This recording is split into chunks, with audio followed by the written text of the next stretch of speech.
Hello friends, today we are going to talk about oxygen delivery devices. I have chosen this topic because these days there is a lot of talk about COVID-19, and you know that though COVID-19 mostly presents in milder or form, or some of them are even asymptomatic, still around 15% of the COVID-19 patients they require some form of hospitalization, and among them 5 to 6% they eventually require some form of intensive care therapy, and because of the respiratory involvement they require some form of oxygen therapy. So we would focus on oxygen delivery devices today. Now, the oxygen delivery devices can be classified into two types. Number one, the low flow or variable performance devices, and number two are the high flow or fixed performance devices. Now, you should know that the low flow or variable performance devices, they are actually providing oxygen at a rate which is actually lower than the patient inspiratory demands. And remember, when the total ventilation needs of the patient that actually exceeds the capacity of this low flow system, then room air is used for the breathing purposes, and that's why the FiO2, or that what we call as the ratio of the inspiratory air, that is quite variable, and it depends on the ventilatory demands of the patient. So it can vary with the respiratory rate of the patient. The high flow or fixed performance devices, they actually provide a more constant FiO2 because they are providing the oxygen at a flow rate which is actually more than the patient's demands, physical demands. And these devices can entrap a fixed proportion of room air. So only a fixed amount of the surrounding room air can go inside the person's respiratory system. So that's for that reason they provide a very reliable FiO2. So in a high flow system, the ventilatory demand of the patient is met completely by the system, while in the low flow system, the system fails to meet the full ventilatory demands of the patient. Now, flow systems are always confused with the oxygen concentration, because remember they are both mutually exclusive. Oxygen concentration is actually the concentration of the pure oxygen in the gas. So, for example, if a person is being given 100% oxygen, it simply means that all the gases that are flowing towards the patient contain 100% oxygen. There is almost no room air in that. While a system which has got, let's say, 40% oxygen concentration, it means that the gas that is flowing towards the patient has got 40% oxygen and 60% is the room air. So remember that some people think that high flow system might give you high concentration of oxygen and low flow system give you less concentration of oxygen. No, this is not correct. Sometimes you can get a low FiO2 with a high flow system, like for example if you are using Venturi masks which are used for chronic obstructive pulmonary disease patients. And sometimes with a low flow system you can give a high concentration of oxygen. For example, if you are using a non-rebreathable mask, you can deliver an FiO2 as high as 80%. Fine. So moving on, the oxygen delivery devices, as I said earlier, are divided into two types. The low flow system, which then includes, we have got the nasal cannulas in that system. We've got the intranasal catheters, the very simple mask, the partial rebreathing mask, and the non-rebreathable mask. In the high flow system, we have got the Venturi system, which can provide you anywhere from 24 to 60% FiO2. We have got the oxyhood, the oxygen hoods, which are specially used in the pediatric population. We have got the phase tents and the oxygen tents, which are used in special conditions. And we have got the high flow nasal prongs, which deliver very high flow nasal oxygen. And then we have got some more systems which are part of the non-invasive ventilation, like CPAP, Heliox, hyperbaric oxygen. But I'm not going to touch these in this lecture. I will talk about these in some other lecture. The low flow oxygen delivery system requires that the person inspires some room air to meet their inspiratory demands. So that, as I told you earlier, that all the inspiratory demands of the patient are not met by a low flow system, oxygen system. So while the oxygen is coming in, it's still less than his demand. So the person needs to get some room air with it as well. Its advantages are that it's quite simple to administer. It has got a lot of patient comfort, and it's very cheap to set up this whole system. The FiO2 in a low oxygen delivery system is actually determined by the size of the oxygen reservoir, the oxygen flow rate, and the breathing pattern. So for example, if you've got a low flow rate of the oxygen, definitely you're going to get a low FiO2. If you increase it, then comparatively you'll be getting more FiO2, and also on the breathing pattern of the patient. There is a caveat here.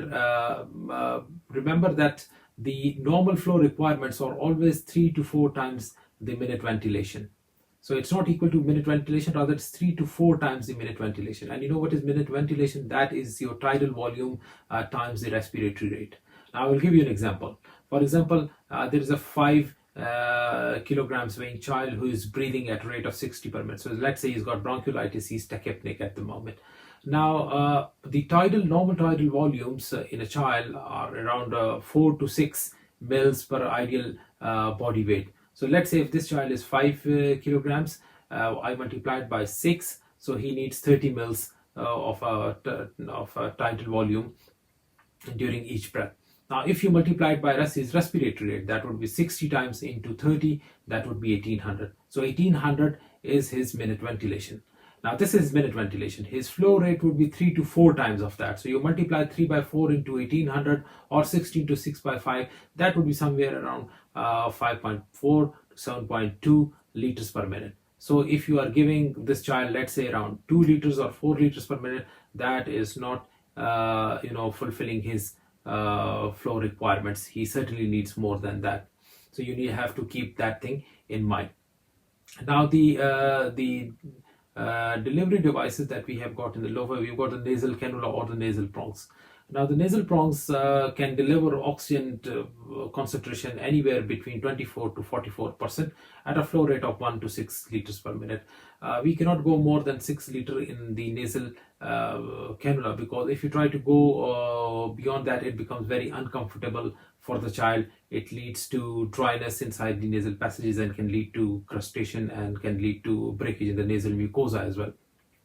So as a general rule, we use 2 liters per minute in children who are less than 2 years of age, and we use 4 liters per minute for children over 2 years of age. And again, on the right side, you can see if you are starting on 1 liter per minute, that gives you around 24% FiO2 or 0.24. If you go to 2 liters, that would be giving you around 28%. And let's say you go to the maximum of 6 liters per minute, that would give you on best 44% FiO2.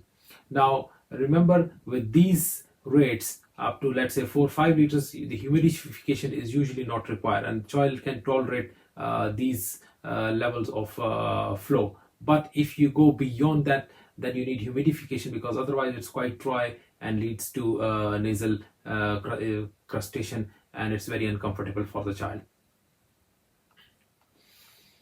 The indications, advantages and disadvantages of nasal cannulas or prong is, let's say if a child has got low to moderate oxygen requirements, his respiratory rate is let's say is mildly elevated, he's not in that much distress, or let's say he requires long-term oxygen therapy, like some kids, especially neonates, who were born prematurely and somehow, let's say they were on ventilator and they developed bronchopulmonary dysplasia, then they have to be on long-term oxygen therapy. So the best thing that you can do for them is you can send them on nasal cannula. You can give them oxygen via this device. The contraindication is that if a child has got poor efforts, he's not making enough breathing efforts, then you cannot give this intubation, because he will still be hypoxic if he's not making enough efforts. If the child has got apnea, has got severe hypoxia, then this is not going to work. Or if the child has got mouth breathing, so you put these cannulas in their nose and they're breathing through the mouth, so it's not gonna it's not going to provide enough oxygen to the child. Advantages, as I told you earlier, it's cheap, it's comfortable, it's well tolerated within the 1 to 4 liter per minute limit. The child is able to talk and eat. And the disadvantages is that we know that you cannot go towards a higher FiO2. So if the child needs more than that, obviously this is not the thing that you would go for. It can lead to irritation and nasal obstruction. If the child has got some form of nasal obstruction, like if he has got adenoids, or if there is some form of pathology in the nose, polyps or something like that, then this becomes of a less ideal device. And the FiO2 also varies with the breathing effort. So if the child has got good breathing efforts, he would be having enough oxygen going into his lungs. But if the efforts are not that great, then definitely he is still with all that thing, his saturation levels would not pick up. Now going to the other type of devices, we have got the simple mask. A simple mask is just a nasal mask which fits around the nose and the mouth. It has got a few ports on the side which is there for exhaled air. You can give a high FiO2. You can go for up to 6 to 10 liters per minute, which can provide you somewhere around 35 to 55 percent FiO2. Now the thing is that if you go low with this mask, let's say if you are giving them at 4 or 5 liters per minute through this mask, so what would happen is that it would get air entrapment with it. So the child would be breathing more of the air, and his SATs level would not pick up. The other thing is that if there is not enough oxygen, not enough flow coming through this, then the child can be breathing his own carbon dioxide, and that can lead to carbon dioxide retention as well. The simple mask indication, contraindication, advantages, disadvantages are that you can give medium flow oxygen. You can go from 6 to 10 liters per minute. That's why it is more ideal where the child has got a bit mild to moderate respiratory distress can happen in like mild to moderate bronchiolitis and pneumonia. If you are giving it for a short period of time, like ideally you can give oxygen for less than 12 hours per minute. The thing is that again it requires good respiratory efforts by the child. So if they've got apnea or they've got very poor respiratory efforts, then it's of no use. Again, it's cheaper and it can be used in mouth breathers as well, because this mask goes around the face as well. The disadvantages is that number one, it doesn't give you the full, like, if a child needs 100% FiO2, so definitely you cannot go with for a very high FiO2 with this device. It requires good breathing efforts. So if the breathing efforts are not good enough, then obviously the child SATs will not pick up. The other thing is because it's going around the mouth, so definitely the child cannot eat or drink. The other thing is that it's very difficult to keep it in position for a prolonged period of time. And in practice, I've seen that kids are quite scared to get masks on the face, so they don't tolerate it very well. They would be crying and they would be fighting this thing off. So sometimes if you are if you go for forceful application, you can have some skin breakdown as well. Or if you put it too tight around the face, the kids have got very fragile skin and it can break down and can cause skin infection as well. Then we have got the classical non-rebreather face mask. The non-rebreather face masks have got a breathing reservoir attached to it. So we can go up to 10 to 15 liters with these devices. So a very high flow of oxygen comes in, and we have to go. You can't go less than 10 liters per minute, because then the reservoir bag would not be inflated. So it's very important that when you are giving oxygen through a non-rebreather face mask, it should be around 10 to 15 liters, because the reservoir bags need to be fully inflated, because this becomes a reservoir of oxygen and the child is inhaling from this reservoir bag. If you go too low, then the problem would be that number one, the reservoir would not be fully inflated and there would be carbon dioxide retention in that, and the child would be breathing in his own carbon dioxide, and that can lead to carbon dioxide retention. For exhaling, it has got one-way valves on the side, so when the child exhales, the carbon dioxide moves out. So it's very important that it should be kept between 10 to 15 liters per minute. Below that, it would not fully inflate and the child has got a danger of carbon dioxide retention. The non-rebreather mask indications, contraindication, advantages and disadvantages are that you can give a high FiO2 with a non-rebreathable mask. Now, normally, in theory, they say you can give 100% FiO2, but naturally, because you can't create a very tight seal around the face, so definitely there is some room air entrapment. So the best you can go is around 80% FiO2 with these masks. The contraindication is that, again, with all masks and nasal cannula, you need to have good respiratory efforts by the child. So if the child has got poor respiratory efforts and apnea, then it's of very little use.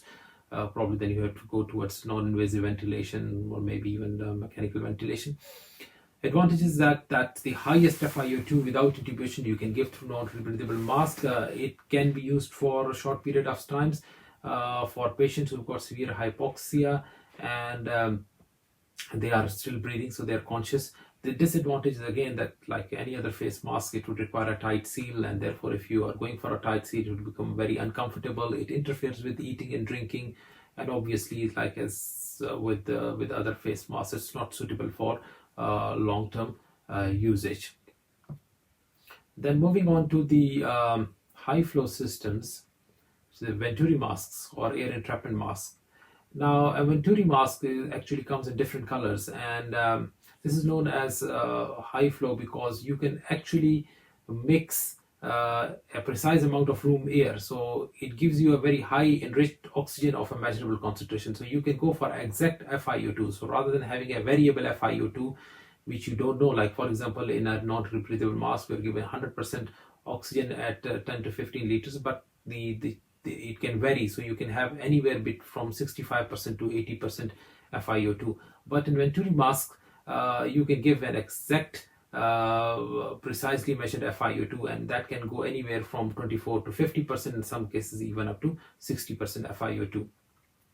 So here you can see the different types of Venturi masks, and the Venturis, they come in different colors. So they can be anywhere from like blue color, white color, orange, yellow, red, and green. And as you go from the bluish to yellowish, the thing is that the FiO2 concentration increases. So with the small ones, like the number 3, you can give, they've got small dials as well, so you can just like rotate the dials and you can change the FiO2. So like for example, on number 3 size, you can go from 24 to 26% oxygen. On 6 number, you can go anywhere from 28 to 30%. Then on number 9, you can go up to 35.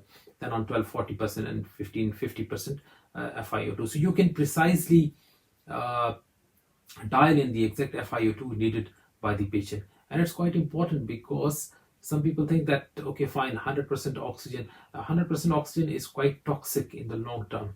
So the principle of oxygenation is that if you are giving an oxygen device to the patient, you are giving oxygen through that oxygen device, you have to maintain the SATs, oxygen SATs, within acceptable limit at the lowest FiO2 possible. So for example, if you are maintaining it around 40% or let's say 50%, now that is ideal, rather than somebody having a very high FiO2 demands, which definitely means that there are more problems in the respiratory system. So a Venturi mask, you can change the inlet ports. You can so that the amount of oxygen can mix with an exact amount of room air to give you a precise FiO2. You can, as I said, the advantages, you can deliver exactly what you want to give. So for example, if you want to give 40% FiO2, you can exactly give that 40%. Again, for all these, it is mandatory that the patient should be making good respiratory efforts. So if they've got apnea or if they've got poor respiratory efforts, then it's of no use. It doesn't dry the mucous membranes. Because the high flow is coming from the air, you can save on the oxygen cost as well. It can be used to deliver low FiO2 as well. Like for example, you can go for 24% to 28%, which normally the adult medicine doctors, they use it for COPD. You can also help. You can also use it to decide whether the oxygen requirement is increasing or decreasing. So if somebody who's not maintaining his SATs on 28% and you go up to 40%, so you know that the patient is deteriorating. But at the same time, if somebody, you have put them on venti mask and the levels are coming down from 40 to now he's maintaining the same SATs on, let's say, 24%, so it simply means that the patient is improving.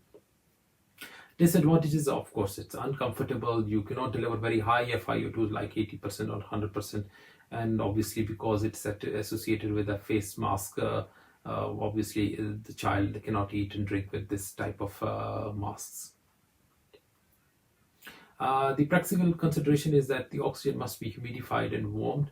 You should monitor FiO2 at flow rates which you have been ordered. If you look at this table, this actually tells you how much would be the minimum oxygen flow at a set FiO2 level, and how much would be the air entrapment to give you a total flow. So for example, I will give an example, like somebody, if you want to give somebody with a 0.28 percent FiO2, like 28% oxygen, and you give them 4 liters per minute oxygen, and the thing is that it combines with 10 parts of the air, so the total flow would be 44, because 10 parts with 1 part oxygen is 11, and if you multiply it by 4 times, I told you that the flow demands are 3 to 4 times the minute ventilation, so that would be around 44 liters per minute. So you can exactly switch, you can turn the dials to give an exact requirement of the flow to the patient. So here you can see the beauty is that you can go for a precise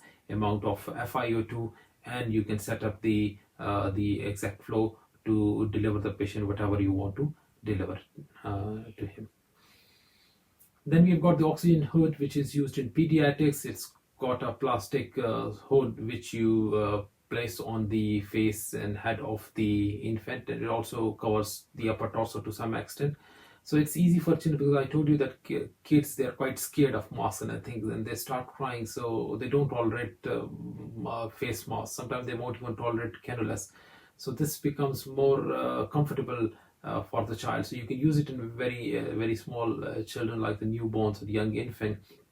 But the thing is that it has to be of a size where it fits around the head comfortably, and it allows for some free neck and head movements without hurting the baby. And you can go up to as high as 80 to 90% FiO2 with the high flows up to 10 to 15 liters per minute. And it's important again to maintain a high flow rate with these devices. Otherwise it would lead to what would happen, the child would be breathing out carbon dioxide, which would accumulate inside this hood, and then the child would be rebreathing his own carbon dioxide, and that would lead to carbon dioxide retention. This is the oxygen hood. Comes in different sizes. If it is too small, it would lead to discomfort and carbon dioxide retention. If it is too big, then it would dilute the oxygen. So you can vary the oxygen gradient up to 20%. Usually if you are giving them more than 6 liters per minute, so then you can avoid this particular problem. But it's also important that you maintain a gap around the child necks, because then otherwise if you're making complete seal, then what would happen is that the carbon dioxide would be trapped and the child would be breathing that. So you need to have some gap so that the carbon dioxide can escape. Now coming to the high flow nasal prongs.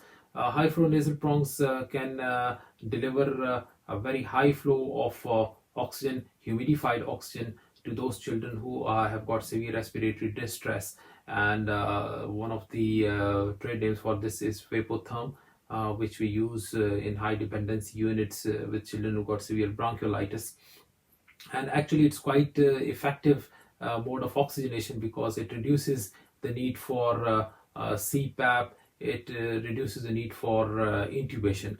And usually what happens is that it improves the functional residual capacity, and it reduces the work of breathing. So you can go for a very high flow of oxygen through the nasal prongs. Now the thing is that because you are going for a very high flow, which can sometimes go up to 40 liters per minute, you have to humidify the oxygen. So the oxygen circuit is attached to a sort of a liquid system, where there is a warm liquid which humidifies the oxygen, and then that oxygen goes through the nasal cannula. So this high flow of oxygen through the nasal cannula actually blows off all the dead space. So the dead space at the back of the nose and the oropharynx actually becomes an oxygen reservoir.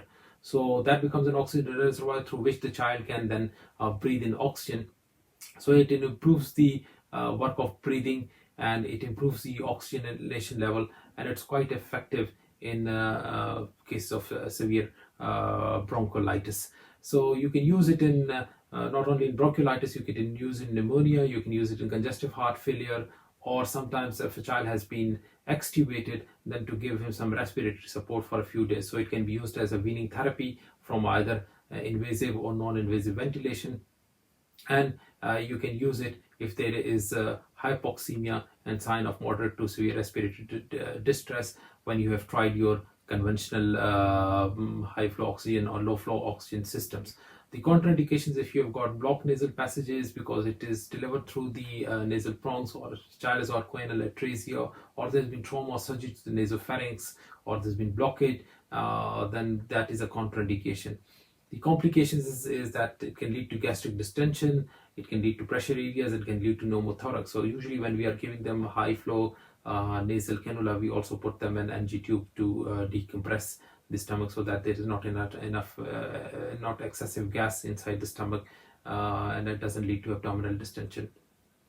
So prongs should not be totally occluding the nares when from practical reasons.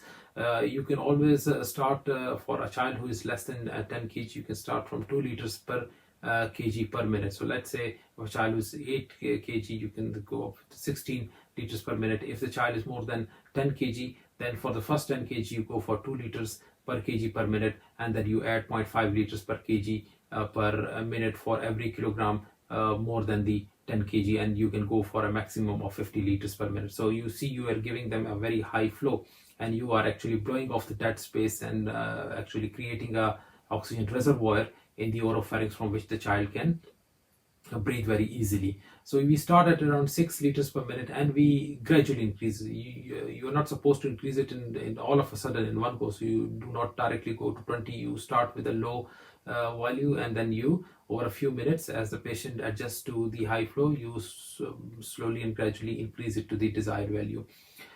You always use a blender for mixing up FiO2 with a humidifying system to deliver oxygen, and we can start off with 50 to 60% FiO2 for bronchiolitis and respiratory distress. As I said, normally very high FiO2 levels are not good because that leads to oxygen toxicity and can damage the lungs as well. So the minimum FiO2 level at which you can maintain the SATs and the child is comfortable is actually desired.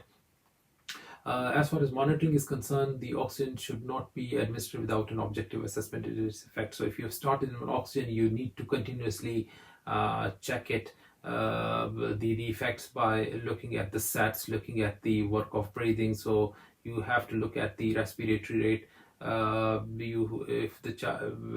If let's say in some cases, if you suspect there's been infection or something, then of course if you have done an initial x-ray, you would need to do some follow-up x-rays as well to see if there has been any resolution of the consolidation.